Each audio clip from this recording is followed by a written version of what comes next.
ఒక అమ్మాయి 150 మందిని ట్రాప్ చేసిందంటే నమ్ముతారా? లవ్, ట్రస్ట్, ప్రైవేట్ మూమెంట్స్ వీటిని వెపన్ లా యూస్ చేసుకుని లాక్స్ లో ఇన్కమ్ సంపాదించింది. ఈ వీడియోలో మనం హన్సికా సింగ్ హనీ ట్రాప్ గురించి డీటెయిల్ గా మాట్లాడుకుందాం. ఇది ఒక నార్మల్ క్రైమ్ కాదు, ఇది డిజిటల్ గా బిగ్గెస్ట్ హనీ ట్రాప్, ఇది బిగ్గెస్ట్ బ్లాక్ మెయిల్ రాకెట్ అని కూడా చెప్పుకోవచ్చు. ఈ కేసు బయటకు వచ్చింది బర్త్డే పార్టీలో ఒక ఫైరింగ్ ఇన్సిడెంట్ వల్ల.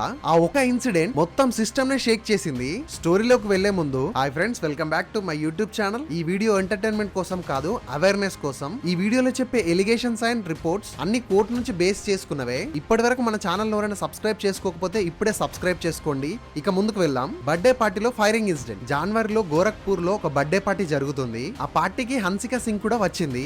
ఆ పార్టీలో విశాల్ అనే పర్సన్ తో చాలా ఆర్గ్యుమెంట్ జరుగుతుంది. రీజన్ ఏంటంటే మనీ గురించి. హన్సికా విశాల్ ని బ్లాక్ మెయిల్ చేసి 50,000 డిమాండ్ చేస్తుంది. అక్కడ చాలా ఆర్గ్యుమెంట్ జరిగి గొడవ చాలా పెద్దదైపోతుంది. హన్సికా గన్ తీసి సడన్ గా ఫైరింగ్ స్టార్ట్ చేస్తుంది. బుల్లెట్ ఒక ఇన్నోసెంట్ పర్సన్ కి తగిలిపోయింది. అక్కడ ఉన్న వాళ్ళంతా షాక్ అయ్యి వెంటనే పోలీసులకు ఫోన్ చేశారు. హన్సికాని స్పాట్ లోనే అరెస్ట్ కూడా చేసేశారు. పోలీస్ ఇన్వెస్టిగేషన్ స్టార్ట్ చేశారు. పోలీసుల ముందు హన్సికా ఫోన్ చెక్ చేయడం స్టార్ట్ చేశారు. అది చూసిన తర్వాత అందరూ షాక్ అయిపోయారు. Hundreds of chats, video call recordings, multiple victim contact. పోలీసులు ఒక కంక్లూజన్ కు వచ్చారు, ఇది చిన్న కేసు కాదు అని. ఇది full pledged honey trap rocket అని వాళ్ళకు క్లారిటీ వచ్చింది. హనీ ట్రాప్ ఎలా చేసింది? తన ముందు సోషల్ మీడియాను టార్గెట్ చేసుకుంది. హన్సికా డైలీ ఇన్స్టాలో, ఫేస్బుక్ లో ర్యాండమ్ మెన్స్ ని అప్రోచ్ అయ్యేది. ఫ్రెండ్లీగా చాట్ చేసి ట్రస్ట్ ని బిల్డ్ చేసుకునేది. డైలీ చాట్ చేసి ఎమోషనల్ గా వాళ్ళతో ఒక బాండ్ క్రియేట్ చేసుకునేది. విక్టిమ్ కంఫర్ట్ జోన్ లోకి వచ్చాక గేమ్ స్టార్ట్ అయ్యేది. స్లోగా కన్వర్జేషన్ ని ఇంటిమేషన్ వరకు తీసుకెళ్లేది. వీడియో కాల్స్ లో స్క్రీన్ రికార్డింగ్ చేసేది. Next stage